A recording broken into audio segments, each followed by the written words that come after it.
Good afternoon to everybody. My name is Humberto Casas. I'm 22 years old and the operation director of the Mar Society Peru. First, I want to apologize my English because it's my second language. My mother tongue is Spanish, but I'll try to be the clearer possible. Well, I'll talk about this paper, the performance of a rover and Hexopod immersion environments. It was developed by observation taken with my last crew, the crew 141. But I was part of the crew 126 also, which won the Team Peru first. As most of us must know, there is the MGRS, the Blaze, and the Hub were, and both robots were tested. First, we'll talk about Ancasi.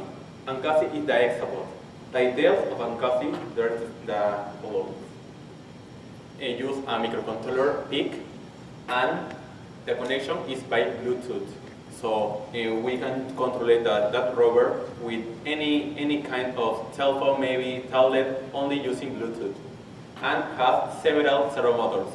As we know, it's a very high precision motors, but with not very strong.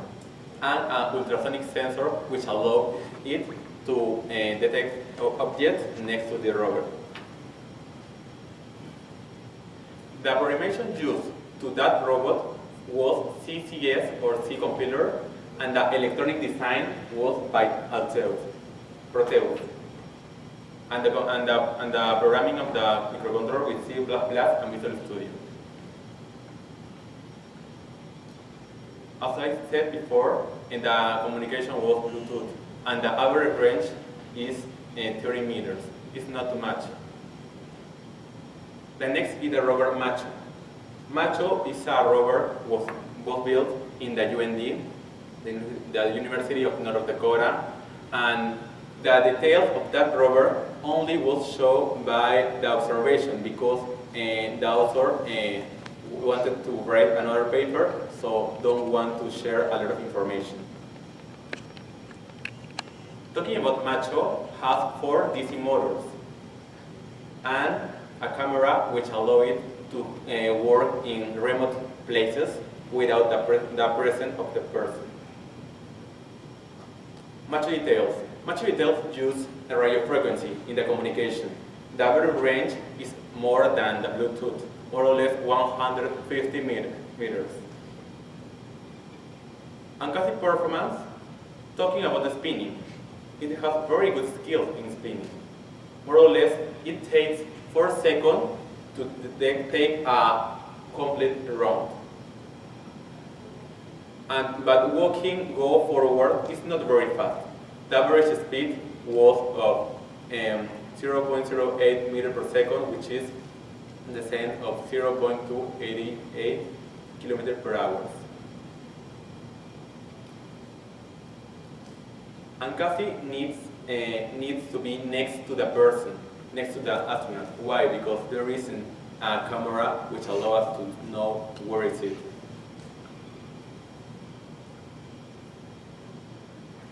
Macho, as I said, has a camera, so it could go out without the presence of the astronaut. So first, at the beginning, we had to do many tests to know if the Macho is be able to do the work outside the hub.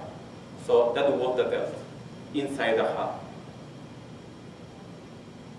After that, we know that it was able to do perform the EVAs outside the hub. So it went out and goes so far. That point, that is Macho. The average speed is more or less 0.5 meters per second, which is the same of 1.8 kilometers per hour. It's not very fast, but more faster than Ancasi first. These are pictures of Macho working outside the hub. And there is a picture that Macho makes with its camera.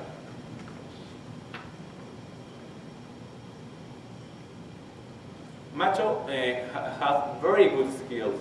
However, it couldn't go by a terrain with rocks which are higher than the half of the height of the right, which is 1 3/4 inch, which is more or less 45 millimeters. Macho didn't have a very good skill in making spinning because he needed almost 0.7 meters of diameter to do the circumference. So it's an area, total area of 0.380 meters square. So in some difficult terrains, as we can see in that pictures, Macho couldn't come back, so it could be very dangerous for the rover. Talking about Ancasi problems. First, Ancasi at the beginning had a contact surface of 3 millimeters square, which is very, very thin. So we put some metals in the thing to have 64 millimeters square, to have more area. The weight of Ancasi at the beginning was 2.3 kilograms, included the battery, which is 300 grams. The problem that we had with Ancasi was the pressure in the air. The pressure in the air, the mass was 2.3 kilograms, and the acceleration in the earth was that. So the pressure that made in the sand was 351 more or less kilopascals.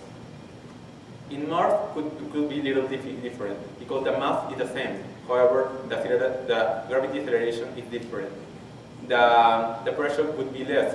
However, we work in the earth, so that test is using that pressure. The pressure in the air, it depends on the moving of the Ancasi. When Ancasi is stopped, it's using 6 contact surfaces, 6 each hints. But when it's going forward, it's using only 4. But when it's spinning, only use 2 contact surfaces. So the pressure in each hint is very high. And it's not very high, however, it's enough to make a little hole in the sand. So made us many problems with the gear inside of the servo motors. What happened with the servo motors? We can see here the gears are damaged. We can see closer or in that picture. The gear was damaged, so we had to change 2 of the servo motors that Ancasi had. Talking about Macho problems, we only had one problem with them. We were performing EVA. However, the battery was very okay at the beginning. However, after, the battery dead. So Macho kept upside the hub. And the next day, we have to make an EVA with 2 persons to go out to take Macho again to the hub. We didn't have that problem, but it could be happen. Macho maybe is going to performing this EVA, and for the inertial force, go out of the limit, or the edge of the limit range, and lost. Talking about the Ancasi improvement that we made was take off the battery and use a cable. So the battery was with us and only was connected by the cable. The weight was reduced, so the pressure also in a 15%. Talking about Macho improvement, as we seen before, when it's closing to the edge of the limit, the range, could be make an alert in the control. The same thing if Macho is losing battery, or maybe the control remote is also losing battery. Talking about Ancasi and Macho. The speed of Ancasi is very bad. However, Macho has a very good speed. However, in rotation on this axis, Ancasi didn't need more than its own area. And Macho needs very little area. Object detection, Ancasi has an ultrasonic sensor, but it's not a very good sensor. It's a very cheap sensor, so the object detection is good, but not too much. However, Macho doesn't have. Mobility and flat surface. and Cassie has a very good. However, a macho has an excellent mobility in flat surface. But in a slopes, and Cassie has a very good skills because its gravity center is very low, but in macho is very high, so it's not very good. It used to lose the balance. Imagine capture, and Cassie didn't have because doesn't have a camera, but macho yes, and with a very good resolution. The remote control is not very good because an astronaut has to be next to the Cassie.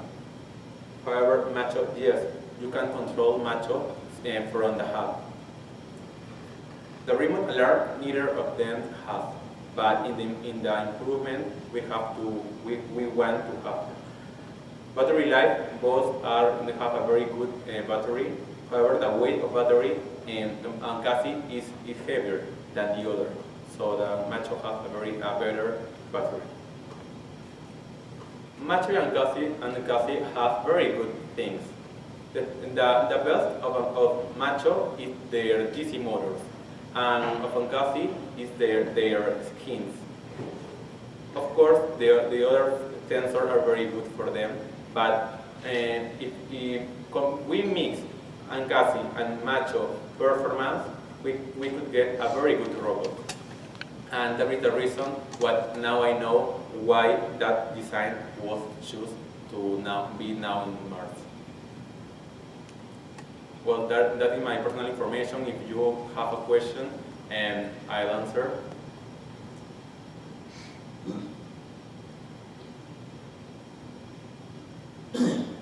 Yes, have you looked into any ways to protect the gears and moving parts from dust abrasion? Sorry? On Cassie, have you looked into ways to protect the gears from dust abrasion? Well, I understood of your question. Oh, okay. You said on the servo motors where Yeah. you had the gears getting damaged by the dust. No was for the dust.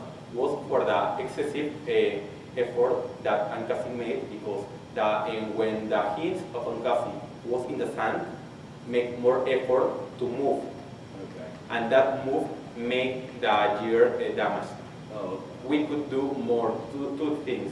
The first maybe has a harder gears. However, it's a problem. It's a problem that the less area that Cassie have in their heels. For that reason, it could be a very good option. Put right as well as macho has.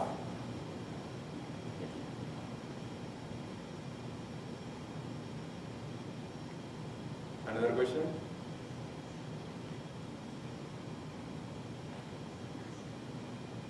Well, if you have more questions, you can write me to my email and I'll answer.